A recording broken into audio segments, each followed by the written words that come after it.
Hello there, Sherman. Leave a Legacy, episode number 53. You'll notice here I have on cufflinks that are timepieces, which makes me think about stickability. It's extremely important to recognize when you're an entrepreneur, you're in that startup stage, is that you need to survive in order to thrive. And what I mean by that in the thriving in the survival mode is that you're trying to just stick around. Sometimes people call it stickability. That the tough thing is in that first year to 3 years, you're basically making do with any clients that will come your way in order just to pull in some revenue. And then after that's in-house, then you can start sifting through the clients and start identifying, okay, who really is our target marketplace? Who's really identifying with who we are and how we're holding ourselves out to be? At the same time, you're going to start realizing, okay, this maybe isn't the right place to go. This maybe isn't our ideal client, or maybe this isn't the right product to be selling to these individuals. And so you're going to get a lot of good feedback based on those sales over the first initial time horizon. The thing that I would tell you is to stay the course. It reminds me of this old Champion clothing poem, and it goes like this. When you train, the track is endless. The finish line, your own endurance. It takes all you've got to go the distance. It takes a little more to go for gold. It takes a little more to make a champion. And that's exactly where you're trying to get yourself beyond, is beyond just the survival mode, the gold, the money, the cash flow. You're trying to get to a point where you're building the business into a point that it can survive on its own, it's sustainable. And ultimately what you're getting at as an entrepreneur, as a business owner yourself, is you're building a character. Someone that can learn from their mistakes, hopefully quickly. Someone that can make the right moves and be successful.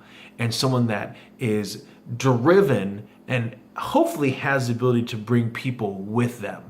Now, of course, there are some solo entrepreneurs out there, solo practitioners, and I'm not saying that you have to want to get big. I don't think that that's the case at all.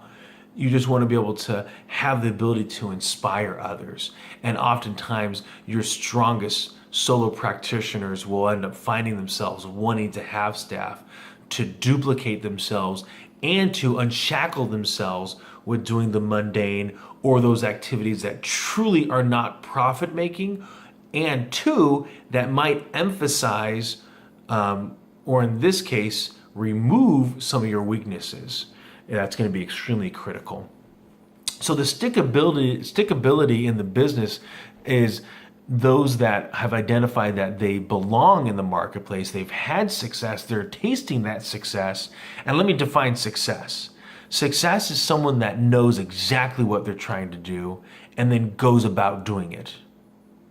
It has nothing to do with money, has nothing to do with aspirations. It has to do with doing what you deliberately sought out to do. That is success. And when you have that deliberate stickability to that success model, then the income will slowly follow. Now, it might happen rapidly as well. And that, unfortunately, is just going to come down to a little bit of the marketplace that you're serving. It's going to come down to your natural market and your ability to network and be able to offer that to the marketplace. The tough thing to see is that it is more like a flywheel. A lot of times we look at things, we're like, oh, that was an overnight success. Well, we didn't see the business when it was just at one store. And we didn't see all the hours that were put in to hammer out the logistics and the pricing and the presentation. If we knew that, then we realized it wasn't an overnight success. And then we'd fully appreciate what's happening. So the next step for each of you as you think about your time in the business is, have you given it enough time? Have you had enough at-bats to truly say you need to give it up? Reminds me of, from the book, Think and Grow Rich. It talks about, I think the gentleman's name is William Darcy.